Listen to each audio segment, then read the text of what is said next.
I'm trying to understand what happened in Jerusalem in the last few months, we need to understand in a broader context. The broader context of maybe 70 years of ethnic cleansing all over Palestine, but definitely in the last 40 years in East Jerusalem and around specifically the holy sites, trying to bring more and more Jews into this area instead of Palestinians and determine a new history, if you want.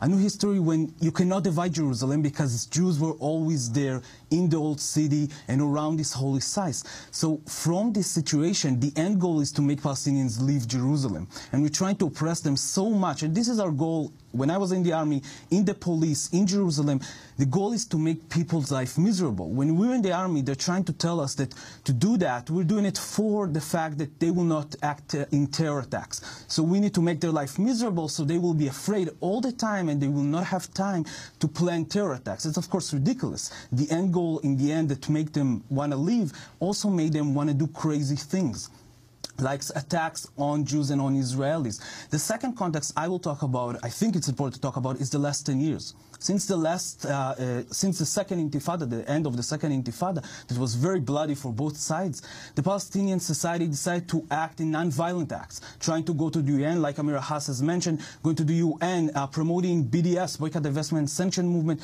on Israel. All of that was counter in a very, very harsh oppression by Israel. People in Israel, officials in Israel are calling them terrorists. If you're going to the UN, you're a political terrorist. If you're promoting BDS, you're an economic terrorists. People are arrested for that. Institute like the Molad Institute, right-wing institute in Jerusalem, is calling the parliament, telling them that it will help them expose BDS activists to stop them and arrest them and destroying their homes. When BDS being boycott, divestment, sanctions. Right. I mean, when we're reacting to non-violent in such a violent way in oppression, and we explain to the Palestinians there is no legit way to resist the occupation. There is no legal way to resist us. It will always end up with violence. Oppression with violence will counter resistance with violence. And in the last 4 months, Jerusalem is burning. I'm from there. I'm a 7th generation in Jerusalem, and I was there in the last few months.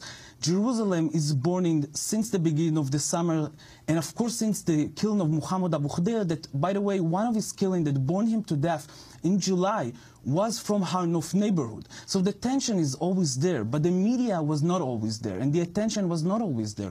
For 40 years, East Jerusalem is in this situation, but nobody seemed to be noticing, because in the last 10 years, for Israelis, since the end of the Second Intifada, it was quiet years. For us, it was peaceful years, because we weren't living in fear. But Palestinians never had those quiet years. They always lived in fear. They didn't stop being attacked by the police, by the army, and now, since this summer, by civilians, by mobs on the streets, going there and looking to lynch people. And they do, like Mahmoud Abbas, like 2 days ago, when they found in East Jerusalem a bus driver, a Palestinian bus driver, a father to 2 little girls, hung in the middle of his bus after a violent attack on him, lynching him and hanging him up in the middle of the bus. But it doesn't seem like nobody's talking about that. Wait, explain that, because it was said that he committed suicide. Yes, the police came out, exactly like in the Mahmoud Abbas story, by the way, when they came out and say that his family found out that their son is gay, and this is why they kill him. Some homophobic and racism combined together, and of course, in the end, they have to admit that he was actually lynched to death. The same here, the police came out immediately and said that he committed suicide. His picture, by the way, is going around online, and you can see the violent signs on his body and the rope around his neck. It's completely crazy, but nobody's talking about it. I'm hearing Barack Obama coming out and condemning this story. I think it's important to understand that it's important to condemn violence against civilians. But where was he when violence against Palestinian civilians are happening every day? So much money is being transferred, mostly from the evangelicals, but not only.